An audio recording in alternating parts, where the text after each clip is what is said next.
Yes, ma'am. What do you want to know about the final?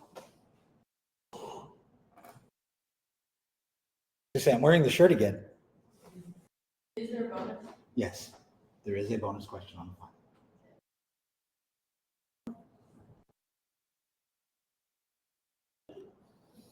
Is a math relevant? Yes. Otherwise, it wouldn't be worth what it's worth. Yes, Jake. So the fourth band, like what is it?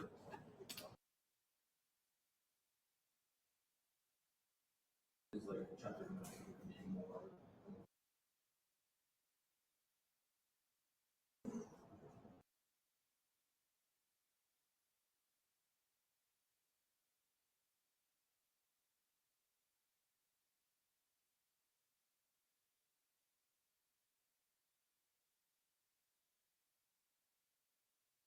No, it's almost exactly evenly split in quarters.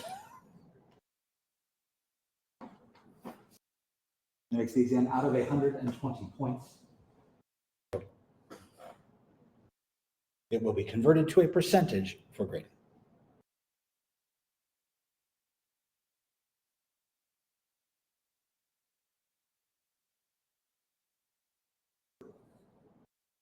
What else can I tell you about, people? Is it in order from like? Makes most sense to me that way. That's the way we did the question. It's going to go through the semester exactly the way we did.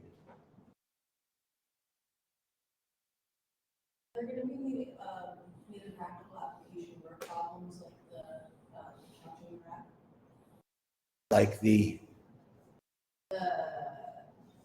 thing where we have like, okay, prove probability density. That's like our probability density. We did probability, we did circuitry, we did centers of mass and centroids. All of it's fair game. But really, again, the hardest part of that is turning what we've got into an integral. And then the integral techniques are the same thing we did in all of chapter 7. And in the probability ones, sometimes they're integrals that go off to infinity, and that's why we covered improper integrals in chapter 7. Sometimes they're finite integrals, but the whole part is turning it into an integral.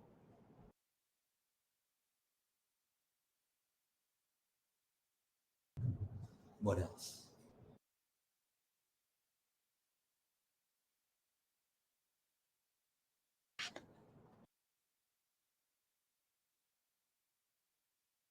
Can you go over how to do a trace substitution problem with triangle?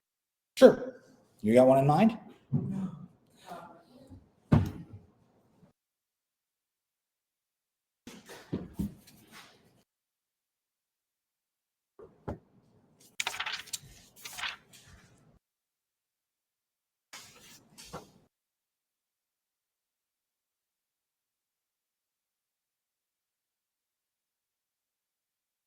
Chapter 7, section 3.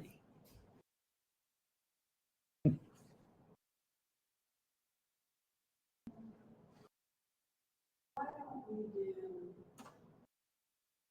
number 13? 13.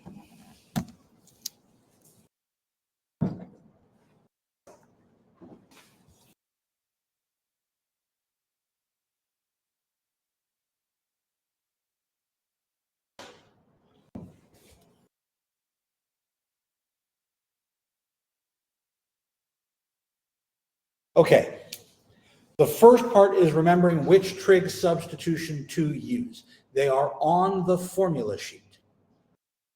But I can also remember that when I subtract, I am either doing sine or secant, right?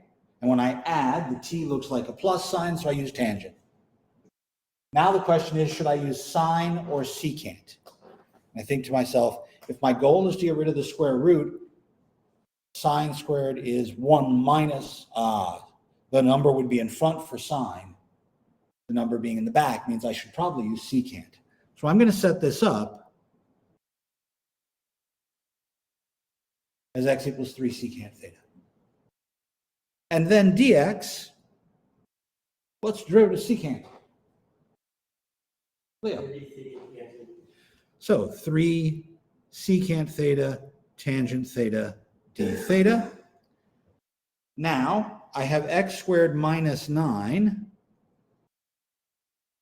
So that's 3 secant theta squared minus 9, 9 secant squared theta minus 9. I'm pretty sure that should be a tangent squared. But I just said pretty sure because I doubt myself on this. I'm going to go up here. Sine squared plus cosine squared is 1. I should divide by cosine, and I get tangent squared theta plus 1 equals secant squared theta. Yes, if I put the 1 on the other side, I get tangent squared. Good. That is the right simplification.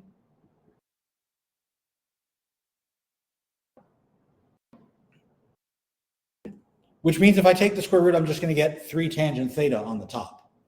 So this integral becomes 3 tangent theta on top, on bottom, x cubed, 3 secant theta all cubed, dx, 3 secant theta tangent theta d theta.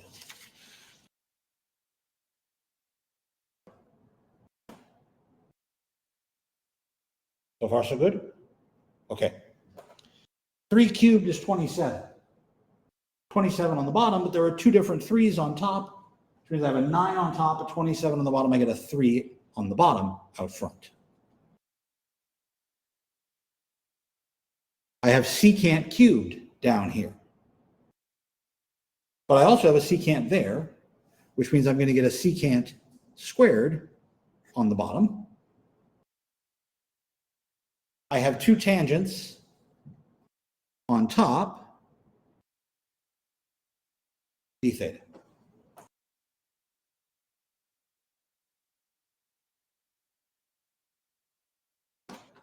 Well, that's disgusting looking.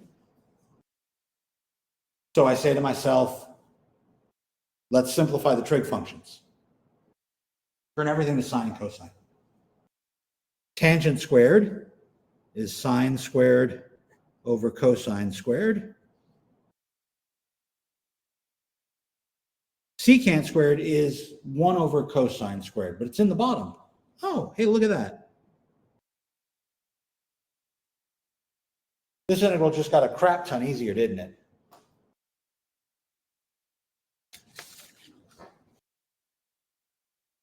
One-third integral sine squared theta d theta. In order to do that integral, I need the square reducing formulas. That's my double angle formula, half angle formula thing. So I got to remember that cosine of 2 theta is cosine squared theta minus sine squared theta, but I want sine. So I'm going to replace this with 1 minus, that makes this 1 minus 2 sine squared theta. So now I rearrange to get the sine squared all alone. Sine squared theta equals 1 minus cosine 2 theta over 2.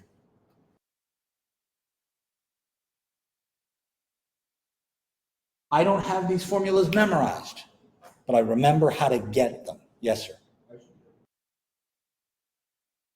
I replaced cosine with 1 minus sine squared. Pythagoras. Then I have a second sine squared right here. The over 2 is going to go out front with the 1/3. So now I have 1/6 integral 1 minus cosine 2 theta d theta.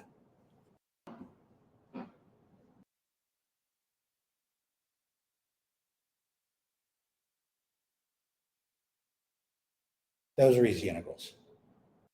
Integral of 1 is theta. The integral of cosine 2 theta, well, cosine theta would be sine theta. I have the 2, I need a u substitution. I'm going to get a 1/2.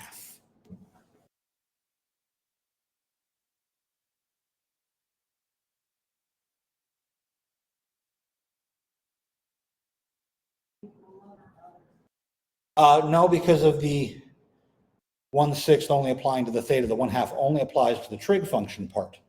What I can do is I can multiply the 1/6 through. I write this as 1/6 theta minus 1/12 sine 2 theta plus c. But I'm actually going to do something even nicer. Well, nicer is a weird way to put it. I don't like having a 2 theta here. I would be much happier if everything was in theta. So let me rip out the other double angle formula. The other double angle formula is for sine of 2 theta. Sine 2 theta equals 2 sine theta cosine theta. Hey, that 2 would cancel the 1/2.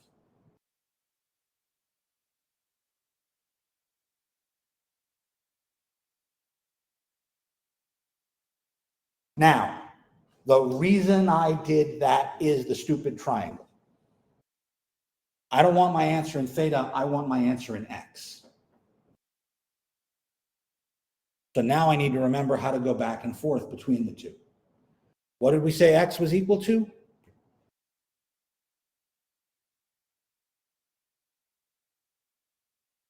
Which means that secant theta is x over 3, so cosine theta is 3 over x.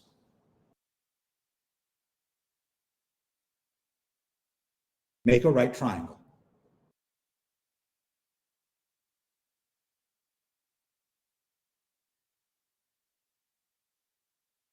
Label one corner of it theta, and now label the triangle with that fraction for cosine of theta. Cosine of theta is which two sides of my triangle? Adjacent over hypotenuse makes this 3 and x. What's the opposite side? Pythagoras. Pythagoras says hypotenuse squared is the sum of these. So x squared equals 9 plus question mark. Oh, so question mark is 9 minus x squared. No, it's x squared minus 9. And then I have to take the square root. Here's how I can confirm that I think that is right. That's the same square root that we had at the beginning of the problem. 99.999% of the time, yes. Okay, wait a minute. I now know theta. Theta is cosine inverse.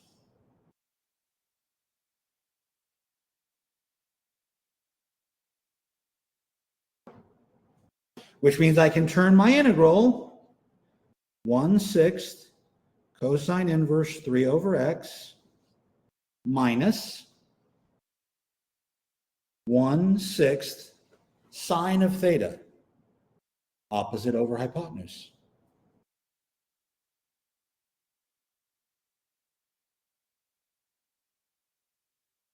Cosine of theta.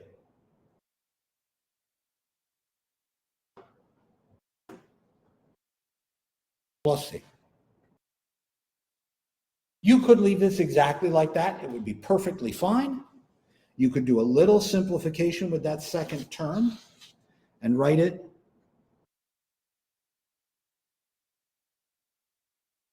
one half. Well, let's not even write it as a fraction like that. We'll write it square root x squared minus 9 over 2x squared.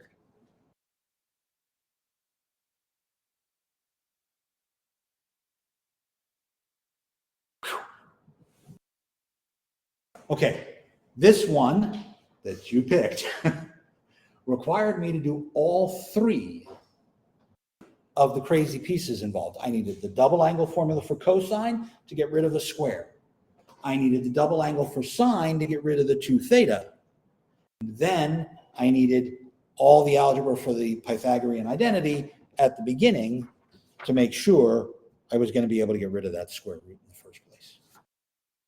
So the three major trig identities required are all present. Thank you for picking such a perfectly representative of all the that could happen problem. Better? Okay, good. More questions? What will be on the formulation? It'll be the same formula sheet that was attached to exams 2 and 3. If you need the numerical integration formulas, they'll be provided as well. So you should see the Taylor's Simpson's rule, midpoint rule, trapezoid rule. If those are needed, they'll be provided as well. So all of the formulas that I have provided with you, if needed, will be provided again. Everything else needs to be in here. Or you mutter it under your breath like a catechism until I put the exam paper in front of your face and write it down quickly.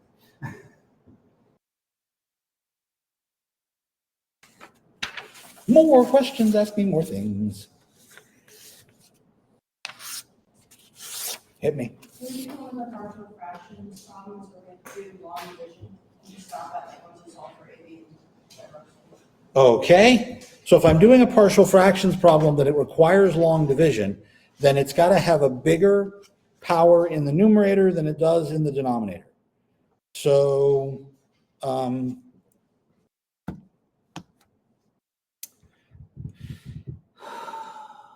about 15? It's an x cubed on top and an x squared on the bottom.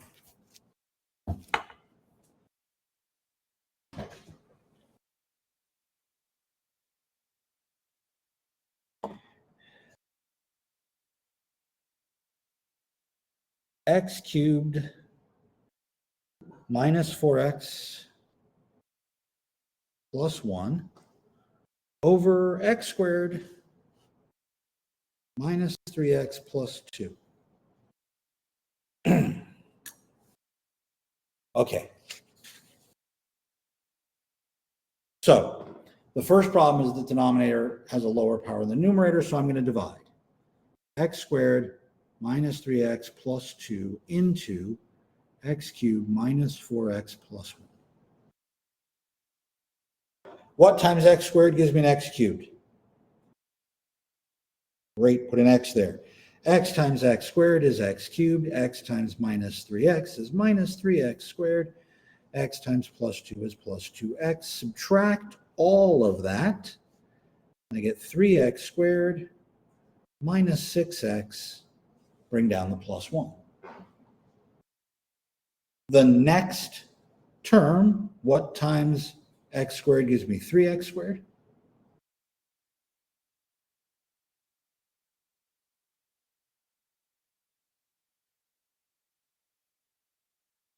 What times x squared gives me 3x squared? Multiply through 3x squared minus 9x plus 6, subtract, and I get 3x minus 5.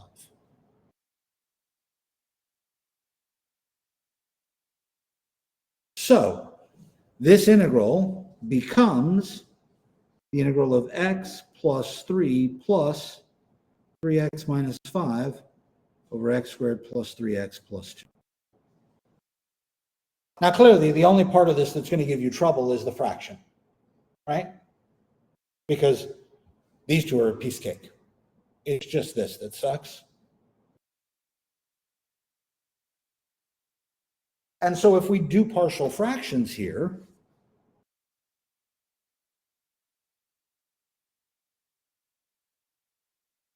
what's that denominator factor into?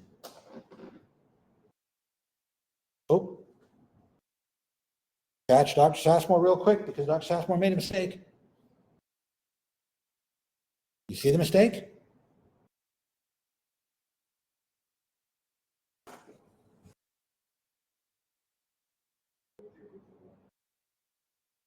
Oh no, I brought it down here. Brought that through, that's fine. Huh? I made a copy error from here to here.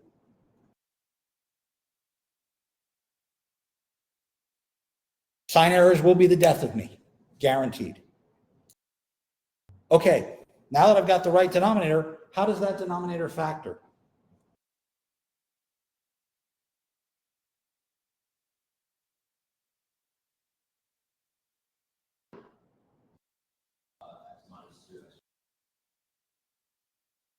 So it should be a over x minus 2 and b over x minus 1.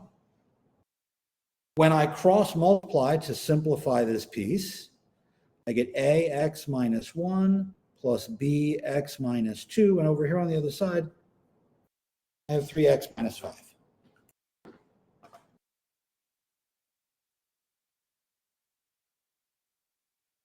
Now, you could solve the simultaneous equations.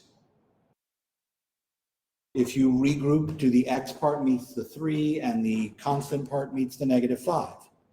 So I would write a plus b times x plus negative a minus 2b. And that means I have two equations in two variables. A plus b equals 3 minus a minus 2b equals negative 5. If I add those equations together, I get minus b equals minus 2. So b is 2. And if that's the case, what's a? 1.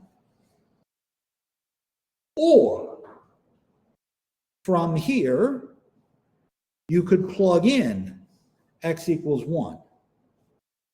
3 times 1 minus 5 is minus 2. When I put in a negative 1 here, that becomes, when I put in a positive 1 here, that becomes a 0, and I just get b equals 1 minus, wait a minute. So that's minus b equals minus 2. Hey, b equals 2, same result.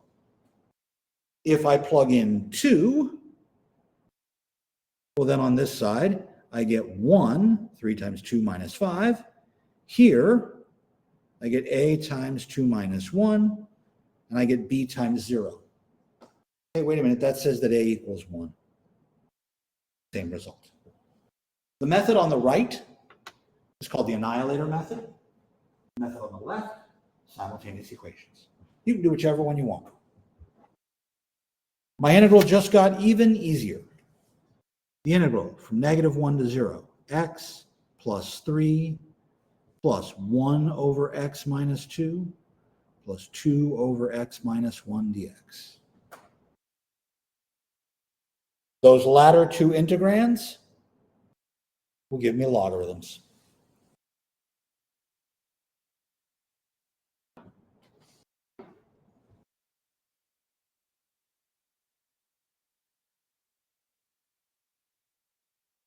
I ran into problems like this most often in doing higher order differential equations. There's a technique in the differential equations class beyond what we were doing with second order differential equations called Laplace transforms, where you turn, just like we did, a differential equation into an algebraic equation. And that means you do a lot of partial fractions in that section because we end up with ugly, messy sums and products of rational functions. But that's for that course, not this one. More questions. Ask me more things. Study, which one would you say is better to do, study the previous reviews or the actual previous class? Oh no, you should study both of those, unquestionably. Previous reviews and the previous exams definitely should go together. For chapter 9, study the exam review and the homework keys. Yeah, you nailed it. Those are exactly the things to study.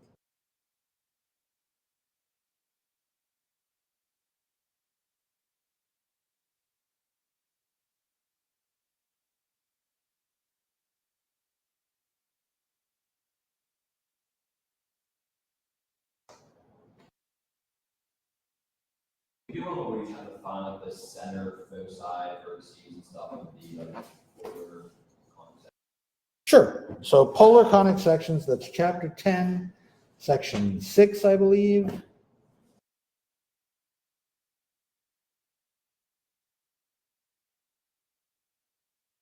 Okay. So here are a bunch of polar conic sections. Pick one.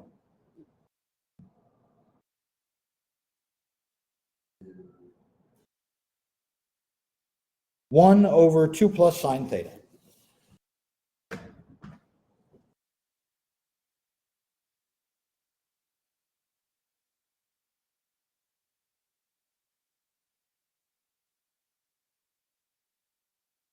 So, if I remember correctly, the way we tell what kind of conic section we have is through the eccentricity. But in order to do that, I need to rewrite this to have the right form. What is that form?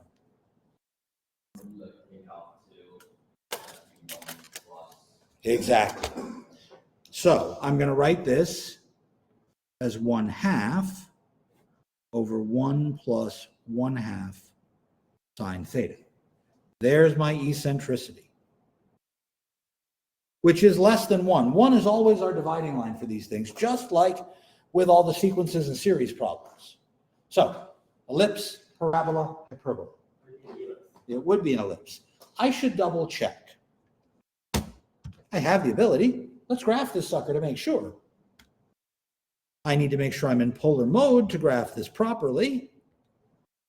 1 over the quantity 2 plus sine theta. Do not forget the parentheses around the entire denominator to graph this properly. I'm going to set my window to the standard window. So I'm just going to hit zoom 6. And that's going to be minus 10 to 10, minus 10 to 10. And 0 to 2 pi for my theta. And that's really freaking tiny. All right. Zoom in. Yeah, that's an ellipse. It kind of looks weird here because this window isn't squared up. So if I go back and hit zoom option 5 to square it, then it looks a little more elliptical to me.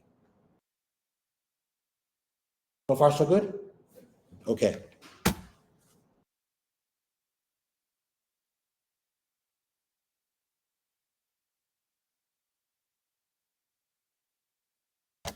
All right.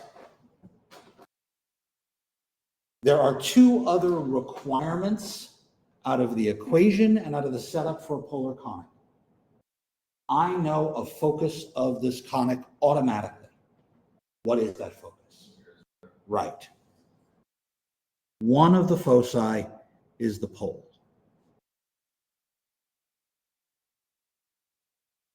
The other I don't know yet.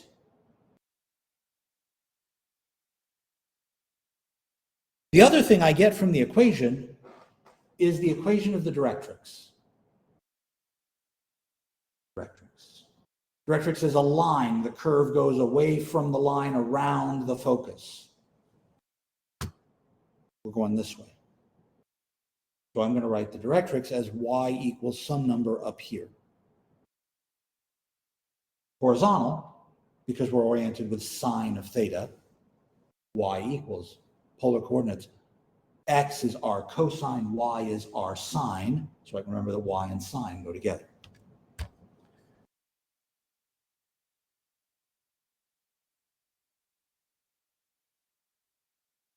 And that number, I think in the equation we called it d. Where did d come from? The top.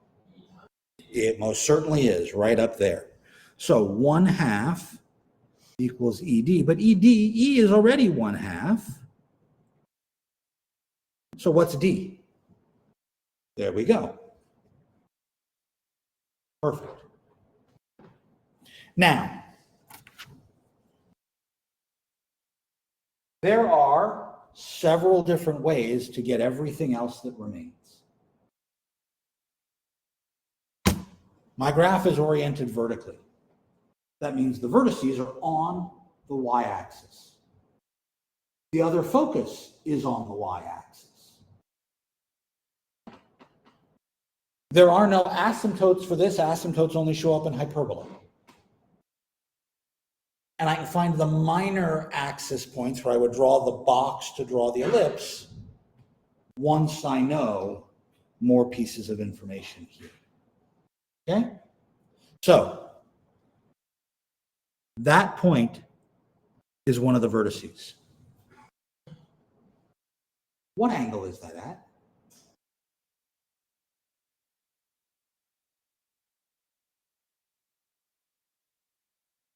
I'm sorry?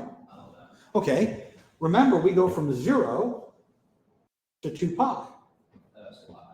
Right, so that's a pi over 2. So if I trace and put in an angle of pi over 2, it'll give me that number.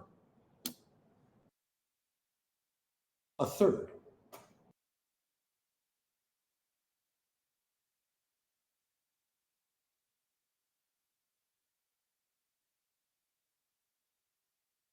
Oop, it should be at 0, 1/3, not 1/3 0 like I almost wrote.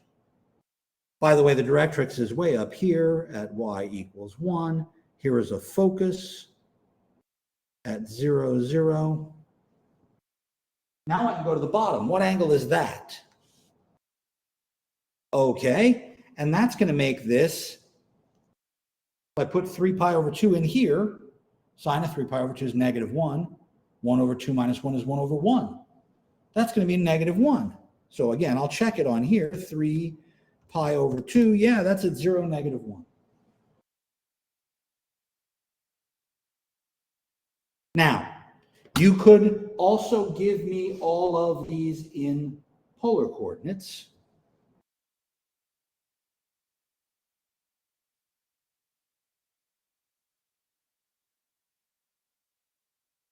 Right? I think it's easier to give them in Cartesian. We're more used to thinking in Cartesian. And the calculators spit them out in Cartesian also. Where's my other focus? It's somewhere around here, right? It would be like the same distance from 0, 0 to 0, 1/3 the other way up. That's exactly right. So the distance is 1/3 up from where we are, which makes this point the point 0, -2/3. I've gone up 1. Ready for the sneakiest sneaky part? Where's the center of my ellipse? 0, -1/3. Exactly, right in the middle here. Now, I told you I could find the sides, the minor axis points. Let me go back and say, hey, wait a minute. There's a rectangular equation for an ellipse. X minus h squared over something y minus k squared over something equals 1. And the bottom, the bigger direction is a squared. Since we're going up and down, that means the y is with the a squared, and there's the b squared. We know 3 of these numbers. I know h, I know k, and I know a. H and k are the center.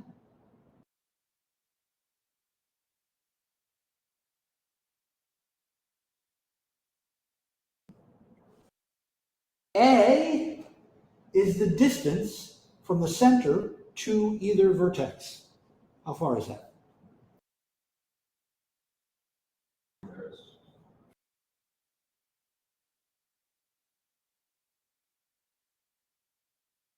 And now you can solve for b squared and then solve for b.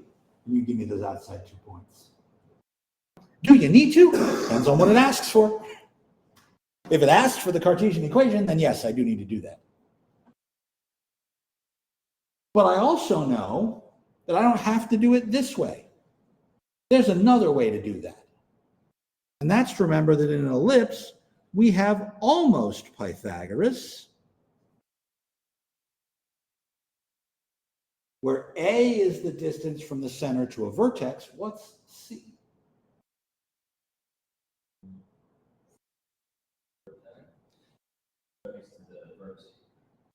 From focus to center. I always measure all of these distances from the center. So A squared, we just said, was 2/3. We know that C squared is 1/3.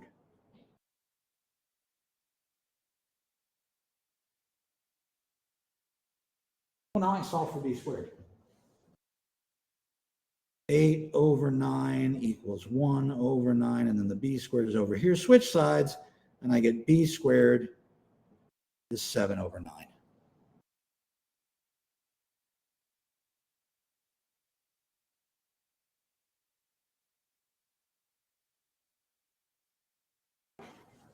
Be 4/9 or 8/9? You're absolutely right. It should be 4/9. I can do arithmetic. See, I told you, little errors. 4, which makes this 3/9, 1/3.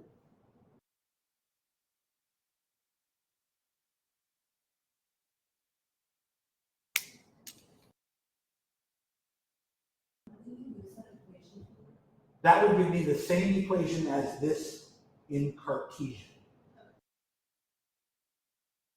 If I were doing a hyperbola, I would need the A and the B numbers to find the asymptotes. In an ellipse, I don't need them the same. Normally, I would draw the little box and say it would be tangent to the box all the way around.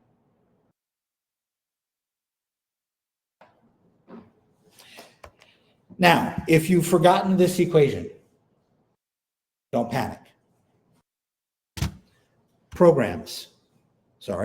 Apps. Apps number 4 says conics. Ellipse. There are my equations.